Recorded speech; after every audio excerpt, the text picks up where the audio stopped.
এমনিতে উম্মতে মুহাম্মাদের হায়াত কম, বেশি না কম?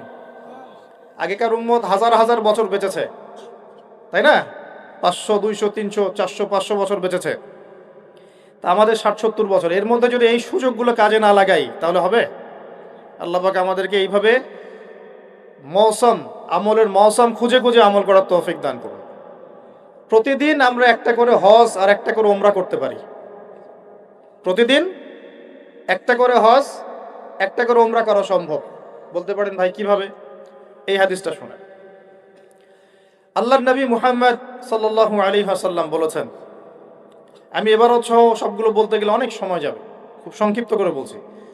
যে ব্যক্তি ফজরের নামাজ জামাতের সাথে পড়ে, বলেন আমার সাথে, যে ব্যক্তি ফজরের নামাজ জামাতের সাথে পড়ে, এরপর সালাম ফিরানোর পরে ওই জায়গায় বসে থাকে, সালাম ফিরানোর পর ওখানেই বসে থাকে, বসে বসে আল্লাহ পাকের জিকির আজগার তাসবিহ তাহলিল করতে থাকে।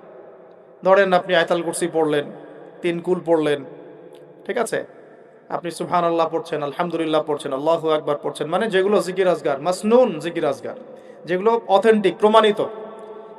প্রয়োজনে বসে কোরআন তেলাওয়াত করলেন, কিছুক্ষণ আল্লাহর কাছে দোয়া করলেন, এভাবেও হতে পারে। এভাবে করার পর সূর্য উঠে গেল। ধরেন জামাত আপনাদের এখানে কয়টায় হয়? হ্যাঁ, 5:50 বা 55 এরকম না? সূর্যোদয় তো হচ্ছে এখন প্রায় 6:30 কি 40-এর দিকে। ধরেন 7টা পর্যন্ত আপনি জিকির আজগার করলেন, নামাজ ধরলেন, ধরে সকাল 7টা পর্যন্ত ওইখানেই আপনি আছেন মসজিদে, জিকির আজগার করছেন, তাসবিহ তাহলিল করছেন, কোরআন তেলাওয়াত করছেন, একটু দোয়া করছেন, ঠিক আছে? এই সময়টা কাজে লাগালেন। সূর্য উঠে গেল, ওঠার পরে আপনি মাত্র 2 রাকাত নামাজ পড়লেন। এই নামাজটাকে বলে ইশরাকের নামাজ। কিসের নামাজ? ইশরাক।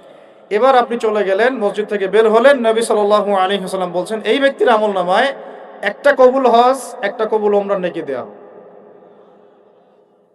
তো এগুলো পাওয়া যাবে? একটা হজ করা 4টাখানি কথা? সবার তো তৌফিকও হয় না, হয়? অনেকের টাকা আছে, হজ করতে পারে না, আছে না? অনেকের টাকা আছে, হজ করতে পারে না, সামর্থ্য আছে, যেতে পারে না। অনেকের শেষ বয়সে শরীর কুলায় না। আর হজ ওমরার কাজগুলো